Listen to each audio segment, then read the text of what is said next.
ഇന്ന് വളരെ എളുപ്പത്തിൽ തയ്യാറാക്കാൻ പറ്റുന്ന ഒരു ചിക്കൻ വിഭവമാണ് പരിചയപ്പെടാൻ പോകുന്നത്. വെളുത്തുള്ളി ചിക്കൻ.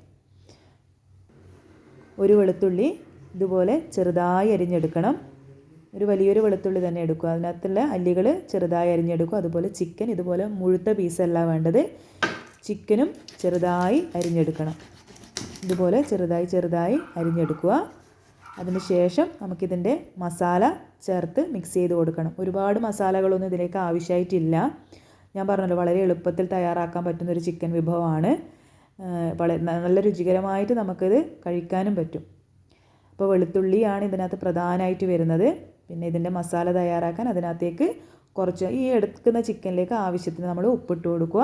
അതുപോലെ മഞ്ഞൾപ്പൊടി, മുളക് പൊടി, പിന്നെ ചിക്കൻ മസാല. ഇത്രയും മസാല ഇട്ടതിന് ശേഷം നന്നായി ഇത് കുഴച്ച് കൊടുക്കണം, മിക്സ് ചെയ്ത് കൊടുക്കണം. മിക്സ് ചെയ്തതിന് ശേഷം ഇത് ഒരു 10-15 മിനിറ്റ് റെസ്റ്റ് ചെയ്യാൻ വെക്കുക. അതായത് ഫ്രിഡ്ജിനകത്തൊന്ന് എടുത്ത് വെച്ചാൽ മതി. അതിന് ശേഷമാണ് നമ്മൾ കുക്ക് ചെയ്യേണ്ടത്. ആ മസാലകളെല്ലാം ഒന്ന് നന്നായി ഇതിനകത്ത് പിടിച്ചോട്ടെ. ഇതിന് ശേഷം, അതായത് ഇപ്പോൾ 15 മിനിറ്റോളമായി. അതിന് ശേഷം നമ്മളൊരു പാനിനകത്ത് കുറച്ച് വെളിച്ചെണ്ണ, അത് നന്നായി വെളിച്ചെണ്ണ ചൂടാവണം. നന്നായി ചൂടായതിന് ശേഷം അതിലേക്ക് നമ്മൾ നേരത്തെ അരിഞ്ഞു വെച്ച വെളുത്തുള്ളി ഇട്ട് കൊടുക്കുക. ഇതുപോലെ തന്നെ അരിഞ്ഞെടുക്കണം. വെളുത്തുള്ളി ഇട്ടതിന് ശേഷം അത് നന്നായിട്ടൊന്ന് ഇളക്കി കൊടുക്കുക.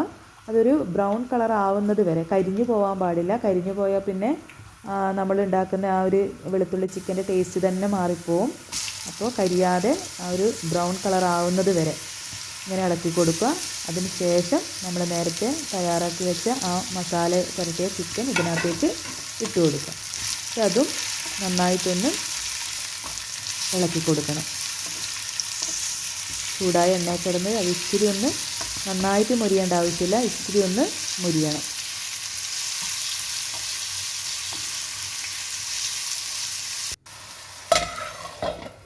ഒരു 5 മിനിറ്റോളം ഇങ്ങനെ ചെയ്യുക. അതിന് ശേഷം നമുക്കതൊരു മൂടി വെച്ച് അടച്ചു കൊടുക്കണം.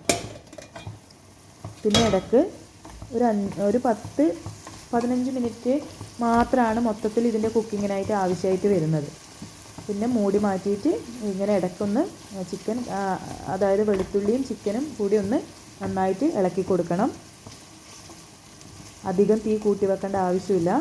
അപ്പോൾ ചിലപ്പോൾ ചിക്കനും ആ വെളുത്തുള്ളി നന്നായിട്ട് കരിഞ്ഞു പോകും. അപ്പോൾ അങ്ങനെ വരാതെ സൂക്ഷിക്കുക.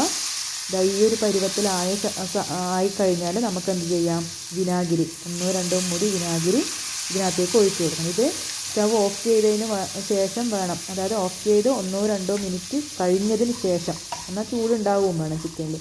ആ ഒരു സമയത്തേക്ക് വിനാഗിരി ഒന്ന് ഒഴിച്ചു കൊടുക്കുക. എന്നിട്ട് നന്നായിട്ടൊന്ന് അതിനകത്തോട്ട് മിക്സ് ആവാൻ വേണ്ടി ഒന്ന് ഇളക്കി കൊടുക്കണം. അതിന് ശേഷം ഒന്ന് അടച്ച് വെക്കണം. അടച്ച് വെച്ചതിന് ശേഷം നമുക്ക് ഇച്ചിരി കഴിഞ്ഞിട്ട് അതെടുക്കാം.